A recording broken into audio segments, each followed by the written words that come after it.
No evil can survive the holy fire. The holy fire enlightens, burns, and cleanses. Behold the flame of grace and mercy. Special pyre for you, freak. Nice, slow burning. You'll beg for mercy in all the voices known to you, like the others of your species. I've done no wrong. None. I wanted only to live like you. Help me, kind folk, please!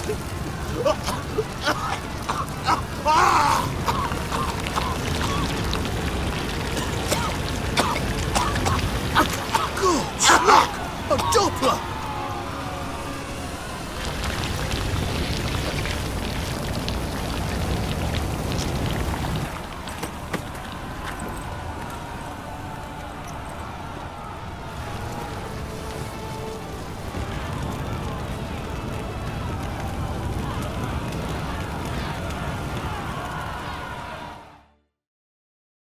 Welcome to another Witcher lore video. So I was considering what video to make today when I thought about a faction in the Witcher universe that I haven't really discussed in all that much detail. I have made one video on this faction, but never really discussed any of the individual members of it, so today I've decided to make a video on Caleb Menge, leader of the Witch Hunters and commander of the Temple Guard. To begin, I'll discuss what we know about him before the events of The Witcher 3, because although we don't know all that much about what he did before leading the Witch Hunters and being commander of the Temple Guard, there is still some information to be talked about that we don't experience fully in the games. From what we know, Caleb Menge, before becoming commander of Novigrad's Temple Guard, was simply a member of the Temple Guard, or just a member of the Novigrad Secret Service. And I'm assuming this is the case because in Menge's Witcher 3 journal entry, it refers to Chappelle, the former leader of the Temple Guard / Novigrad Secret Service, as his former superior. We can assume that he was also not a witch hunter and therefore not in charge of the witch hunters until relatively recently, as the witch hunts only began after the events at the end of The Witcher 2. So, you may be wondering how a normal member of this guild became the leader of not only one, but two factions in The Witcher 3.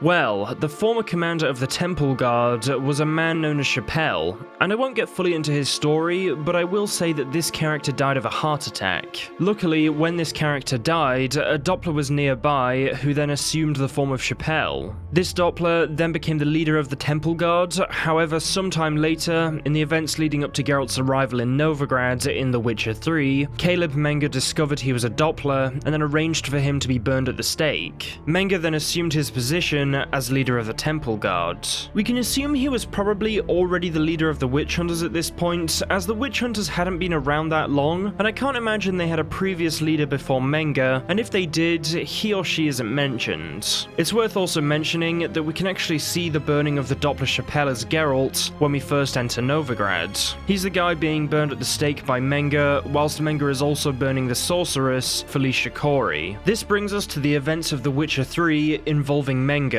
But first, I want to cover some more information about what this character actually did in the world of The Witcher, as obviously we don't see everything he does. To begin, of course he took part in the witch hunts. It was said he was ruthless, a fanatic, and well, basically a psychopath. Having control of both the Temple Guard and the Witch Hunters allowed him to ruthlessly kill most mages in the city of Novigrad. But also, as the Witch Hunters operated outside of the city, he was able to hunt and kill witches throughout all of Redania and parts of Velen. It is worth saying that he is still only a commander. The Temple Guard technically answer to the Hierarch, as their job is to protect Novigrad and the Great Temple of the Eternal Fire, and the Witch Hunters are technically under the control of Radovid V, but Menge is still the commander of both of them, so basically every order will still be carried out by him, and he carried out these orders particularly ruthlessly. Now, to move on to Menge in The Witcher 3. In The Witcher 3, Geralt first meets Menge when he is burning a sorceress and a Doppler at the stake. They then have a brief conversation when Geralt goes to Triss's house in search for her, and this is our first proper introduction to the character. And through this conversation, we learn that he basically dislikes any race that isn't human, as he tells Geralt Novigrad is no place for witches. Geralt then doesn't really see Menge all the way up until he is investigating the whereabouts of his friend Dandelion and the location of Dijkstra's treasure. Just for a little bit of background information,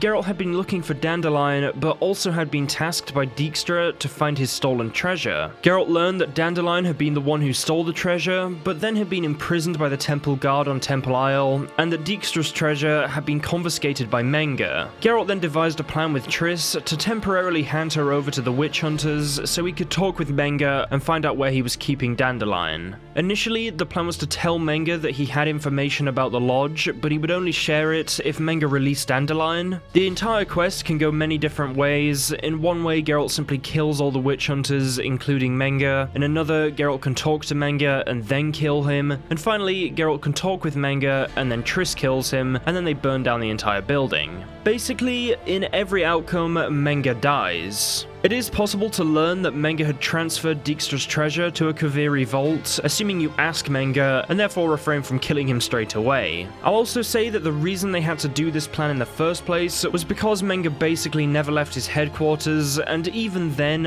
only under armed guard.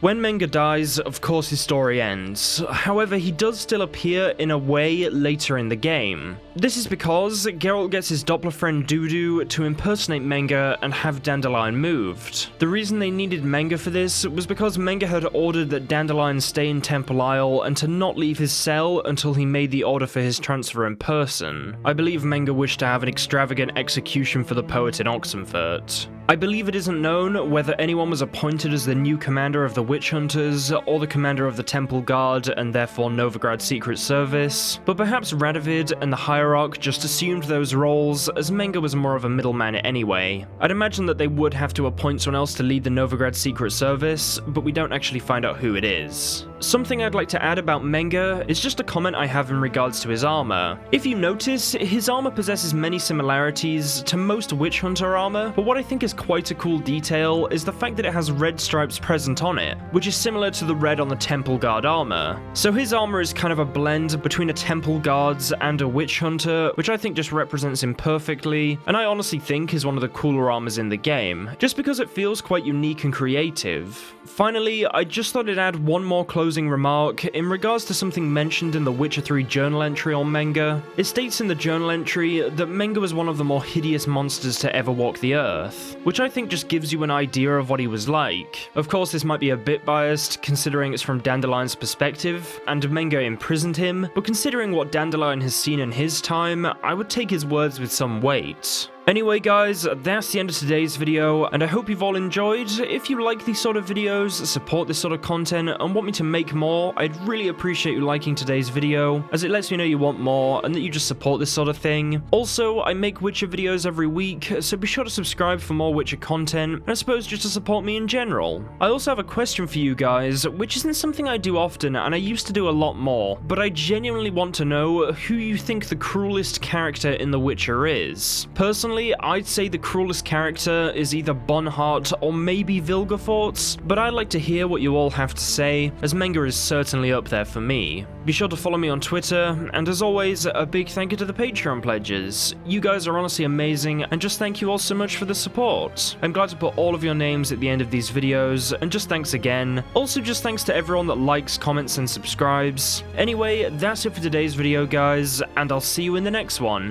Have an awesome rest of the week.